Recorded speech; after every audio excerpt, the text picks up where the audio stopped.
बिस्मिल्लाहिर्रहमानिर्रहीम रब्बि ज़िदनी इल्मा। अस्सलामु अलैकुम जमात अव्वल, कैसे हैं आप सब बच्चों।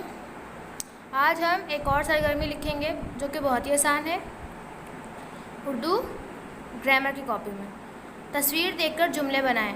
4 तस्वीरें दी हुई हैं, इनको देखकर आपको जुमले बनाने हैं।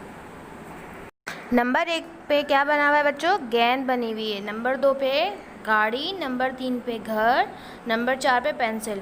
अब इनको देखकर आपको जुमले बनाने हैं। जैसे कि नंबर 1 पे मैं गेंद से खेलता हूँ। इस तरीके से आपको इसके जुमले बनाने हैं। फिर नए पेज पे आपको मेरा तारुफ लिखना है।